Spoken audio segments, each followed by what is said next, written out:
Hello and welcome back to another episode of Agatha Christie's The ABC Murders. So, if you remember right, the last time I was trying to solve the puzzle of the cabinet, which I think, after some research, I've now worked out what I went wrong. So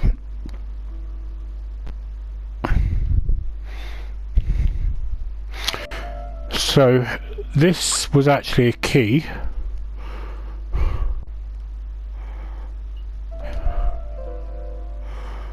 Cardinal points. This book could maybe help me. Each cardinal point is associated with one animal and one color. In the middle sits the imperial dragon, and out of respect, all the others are turned towards him. Right, and I think also that these colours were important as well, so just make a note of those positions because I want to keep going backwards and forwards. So red at the top, blue to the side, white to the side, and black at the bottom. Okay, so let's go to this. Turtle, dragon, the crane, and the tiger. I think I've already seen this motif somewhere. Right, so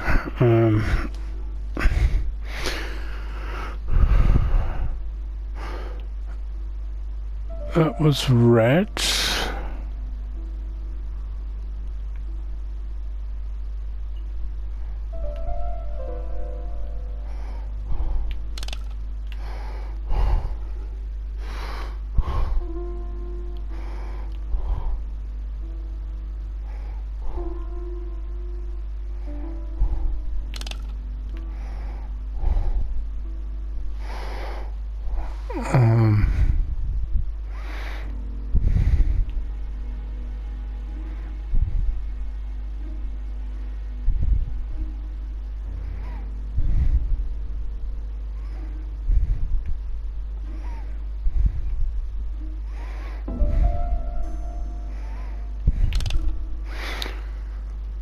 Okay, I'm not sure if that's right, but let's see what happens.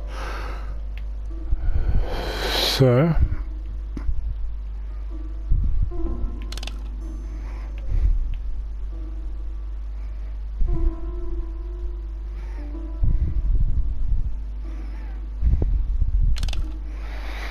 now set the dots.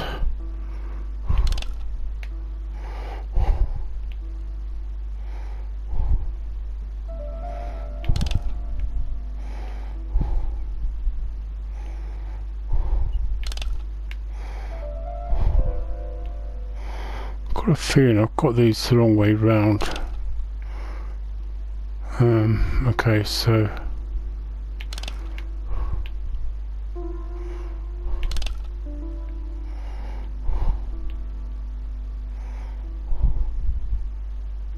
Position of each motif resembles that of those on the table.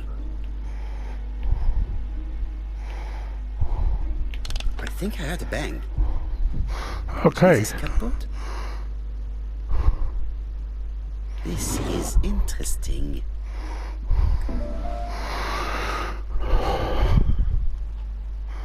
So These daggers are only ceremonial weapons. I do not think that a crime weapon is here.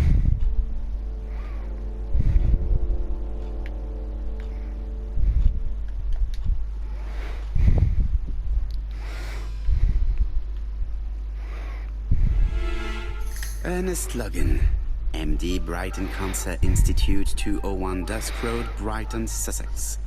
To Sir Carmichael Clarke, MD, Comsite, Churston, Devon. Brighton, 1935, January the 5th. As a man of science, I owe it to you to be completely frank. Lady Clarke, your wife is suffering from a generalized terminal cancer. I confess I didn't suspect anything like that during the first exams. But with the test results I have received today, there is unfortunately no place for doubt. I estimate that Lady Clarke's life expectancy is no more than 1 year. Hospitalization would not help in her case, so I advise you to keep her at home and provide her with as much morphine as required to ease her last moments. Yours sincerely, Ernest Logan.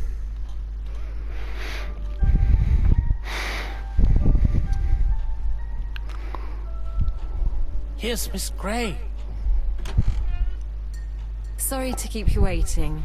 Lady Clarke's condition requires regular care. I believe you want to ask me a few questions. Indeed, mademoiselle.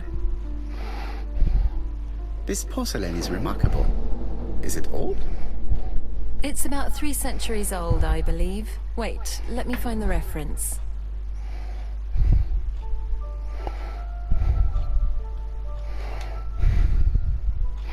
She appears to be very flustered.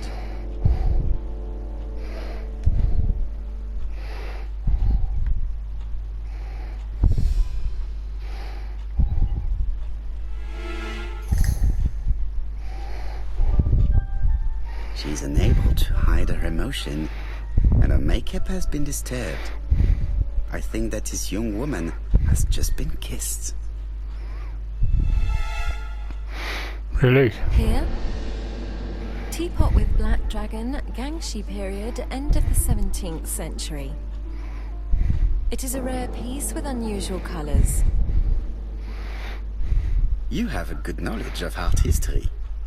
Acquired while working with Sir Carmichael. I used to help him manage his collection and choose his new acquisitions.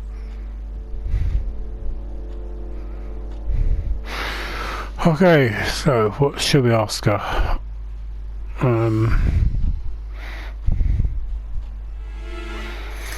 Ask if he gave her gifts, ask if he was embarrassed to be at the service of an elderly man, ask what her relationship was with her employer. No, I'm just... And sometimes, he used to give you a piece as a gift. Is that right? Gift? What do you mean?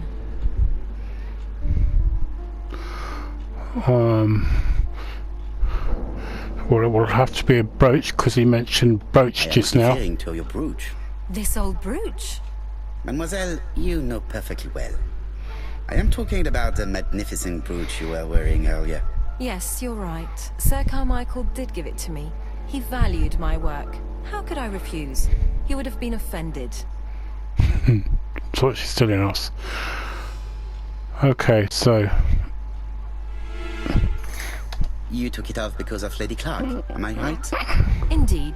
Lady Clarke does not like this jewel. Why upset someone who is so gravely ill?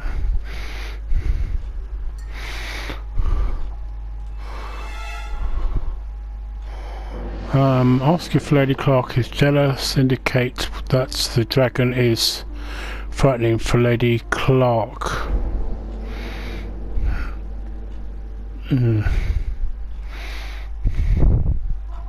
I see. Maybe Lady Clarke is a little jealous. Mr. Poirot, do not be mistaken. There was nothing going on between Sir Carmichael Clarke and myself. It's just... how should I say? Well, Lady Clarke is very suspicious. Insanely suspicious. Wearing this old brooch in front of her would have caused her unnecessary suffering. Don't you think? I am not blaming you, mademoiselle.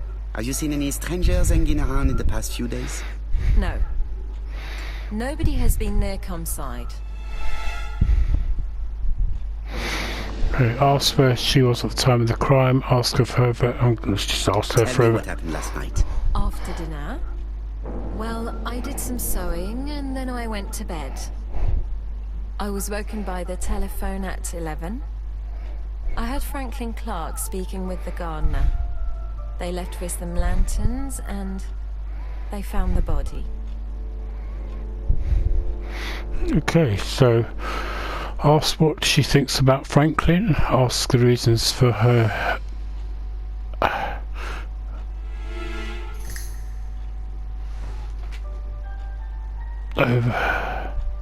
something or other to Franklin. What if she's asked if she's in a relationship with Franklin? Well, it only seems logical to ask if she's in a relationship, as we noted the lipsticks. Am I right thinking that something is going on between you and Franklin? How dare you ask me such a question?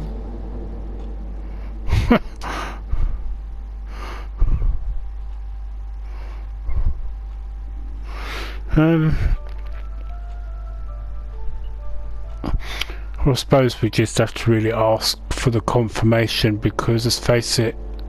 Mademoiselle, it is difficult to hide things from me. He kissed you earlier, did he not?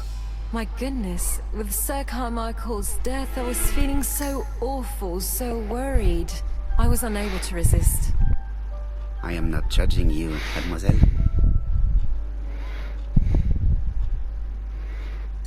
Miss Grey, if I may be so bold, please do not take offense. My friend has rather unusual methods, but all he wants is to find the murderer. Yes, I understand. I must rest. Please excuse me. Earlier, you asked me to watch the living room door for you. I don't wish to be indiscreet, but sometimes a gentleman stumbles upon a secret without intending to. That is sometimes the case. And I saw Franklin Clarke kissing Miss Grey at the foot of the stairs.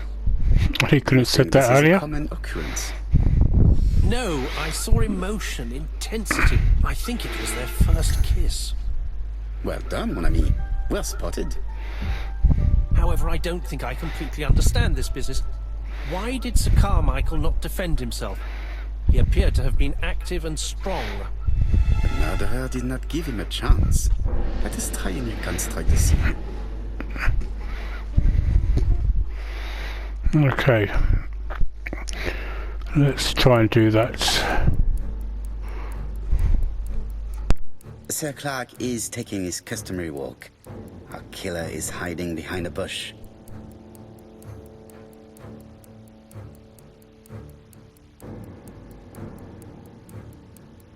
The old man walks quietly along the graveled path.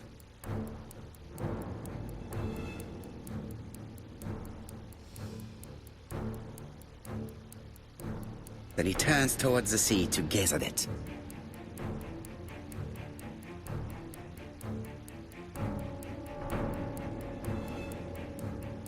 The killer leaves his hiding place on the right-hand side.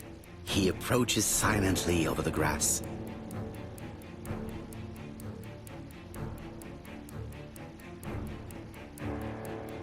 Then he throws himself on his prey and cuts the poor man's throat.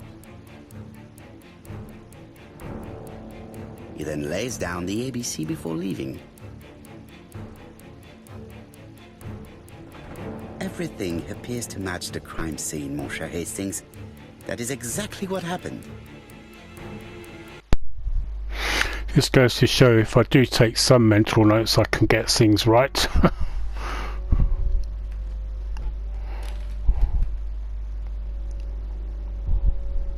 Wow. Oh, just a minute. I'm getting dressed. Interesting name. Auguste Bonaparte.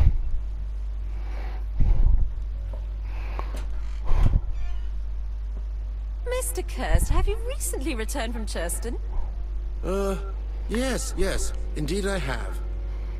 Have you seen the papers? And to think that you might have rubbed shoulders with the killer. Imagine that. Mr. Kirst, are you all right? You don't seem well. My apologies. My throat is burning and my head feels heavy. It's ever since the war, you know. Since my injury, my head has never been the same.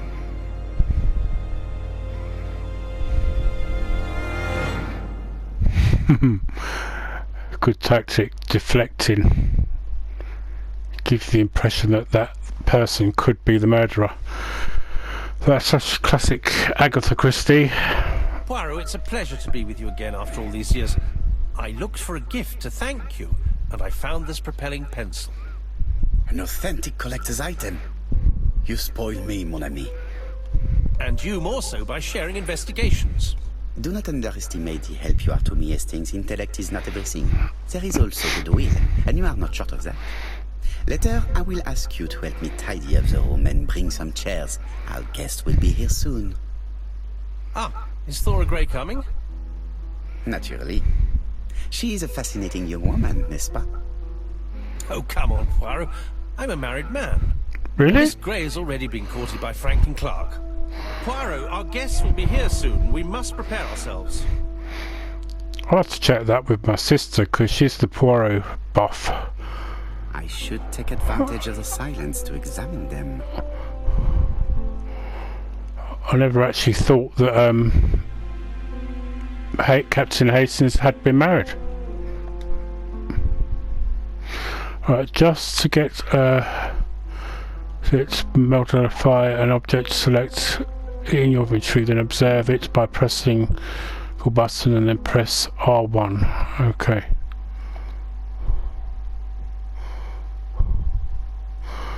Right.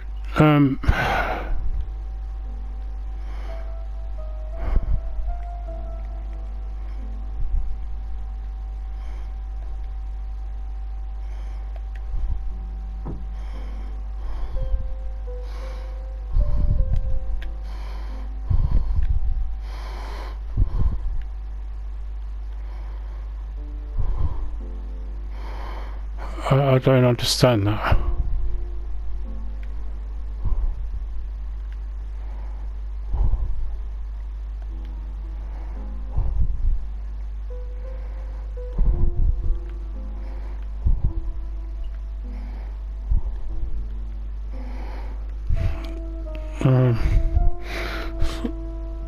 So I'm observing a pen which has been given by Captain Hastings.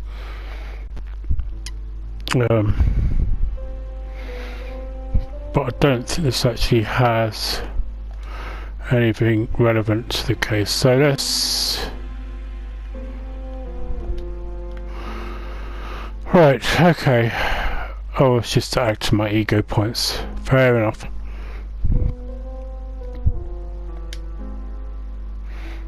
Donald is always on edge.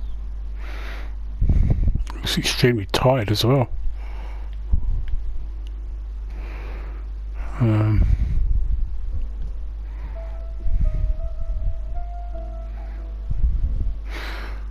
So it's so funny because it vibrates and you never know the actual controller vibrates and you don't actually know what Fraser is very nervous at the moment, even if he's trying is going to happen. control himself. Right, okay, so it's obvious from the way she's looking at him. More care with her appearance than the last time.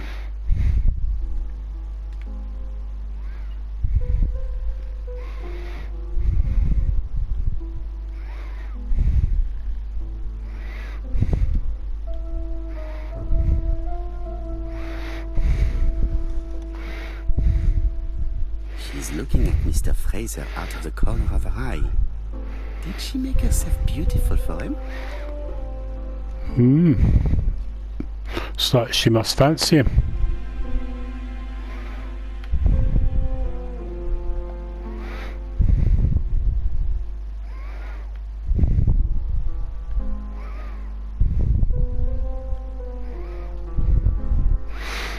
Okay, so am I supposed to observe them all?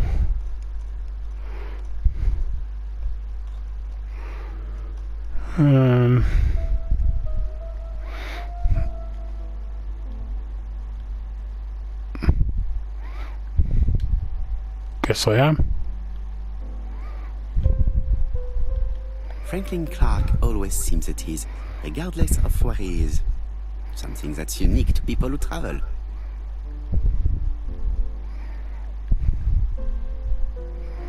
I ought to concentrate on my guests.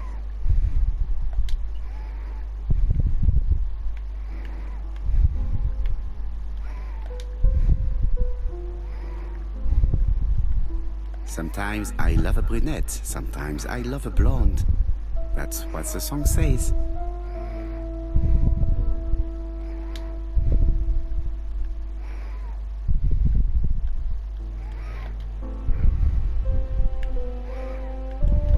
says, sometimes I love a blonde who comes from Eden, okay. by way of Sweden. But I am not sure that this girl is an angel. I wish to thank you all for coming. I wanted to bring everyone close to the victims here in order to unmask the murderer. Get to the point, Mr. Poirot. What do you want from us?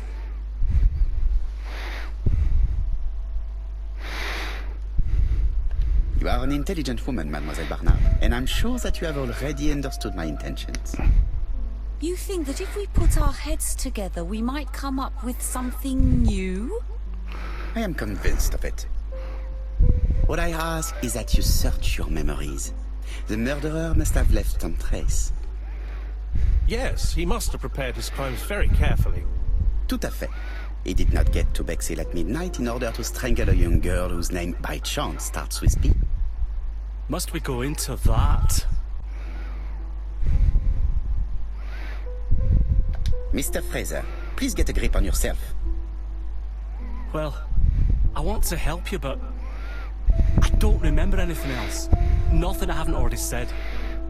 And you, Mademoiselle Barnard, did your sister say if she was seeing another man? She never would have told me.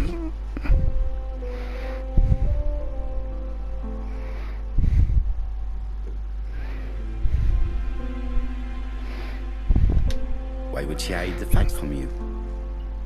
Betty knew I didn't approve of her behavior. Her flirting was spoiling any chance she might have had. Tell me, mademoiselle, what did you talk about with your sister? Silly things. Her new dress. She wanted a pair of black stockings to go with it. Mother bought her a brand new pair. The day it happened, she was crying. And to think that Betty never even wore them. Poor Mummy. Your sister used to sing, I believe. Did she ever perform in public? She dreamt about it, but she had a very bad cough. It troubled her greatly. She had to cancel auditions and miss lots of opportunities. A pity. Yes, she sang well, but that doesn't tell us much about the murderer. Qui sait? In any case, we now have enough information to draw up a relatively precise psychological profile.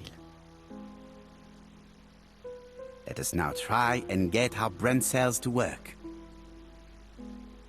So we brought all those people there and only 2 spoke. Wow. Seems like a waste of time in my view.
I think the last 2 questions seem pretty obvious really. So is the killer impulsive? I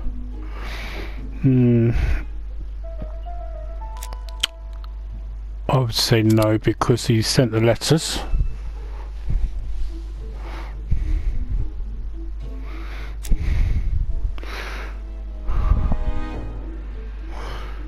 Is the killer generous?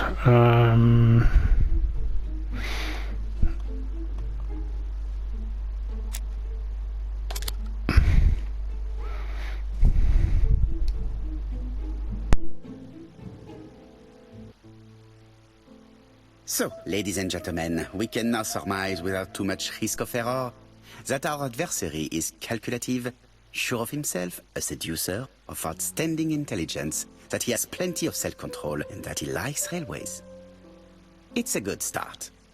Other meetings may be necessary. I hope that you will be able to come back again. Well, it's just that... Is something bothering you, Mary? Well, Mr. Poirot, you see, I don't know if I can come to London just like that. It's normal that people helping with this inquiry should be reimbursed. Starting with you, Miss Drower. Please allow me to pay for your train tickets. Oh, sir, I cannot accept. But you must. Mademoiselle, I may not be rich. So why make so much fuss then? Mr. Clarke, that's very generous of you. Well, someone has to foot the bill. Mr. Poirot, would it be possible for you to come back to Devon? Lady Clarke has expressed a wish to see you. We'll adjust her medicine so she'll not be too drowsy. But of course, I shall come the day after tomorrow if it is convenient. Thank you all for coming. We will meet again soon. The meeting was most fruitful. Really? Hastings, I believe now we have everything we need to find a common point between the victims. Now it is time for us to use our grey matter. Okay, so let's use our grey cells, and then I'll bring this episode to an end. Okay, so...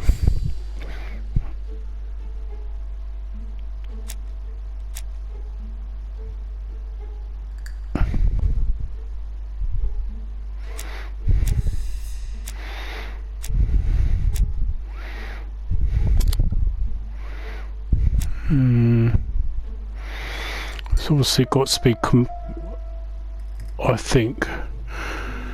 Right, so what do the victims have in common? So it's her voice.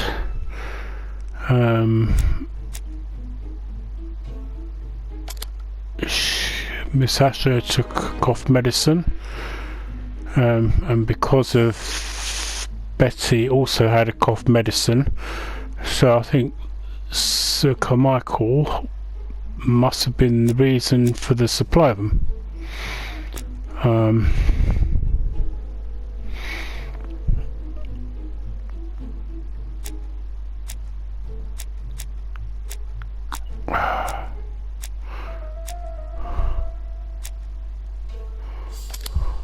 Right, there we go.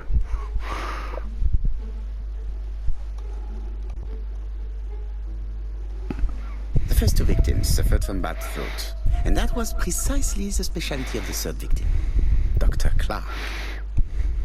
We have a lead. It would pay to take a closer look at the medical records of Dr. Clarke's patients. We'll do so during our next visit to Churston. I will do it myself, mon ami. You must remain in London just in case ABC sends us another letter. Very well, as you wish. Seems a little upset by that.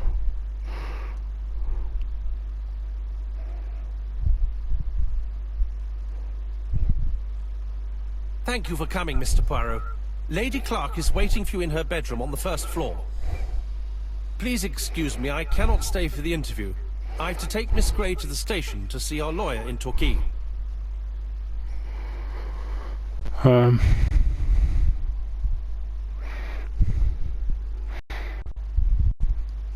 Right, ask if she's going on holiday or if she's leaving a job. Well, I would say ask if she's leaving a job. Are you leaving Churston for good? Miss Grey very kindly stayed with me to settle my brother's affairs. But naturally, she prefers to find a position in London. Ah, très bien. I'll be absent all morning, Mr. Poirot, but the nurse is coming soon. She's to ensure that the dose of medicine doesn't make our patient drowsy. Thank you, Mr. Clarke. Have a nice trip, mademoiselle.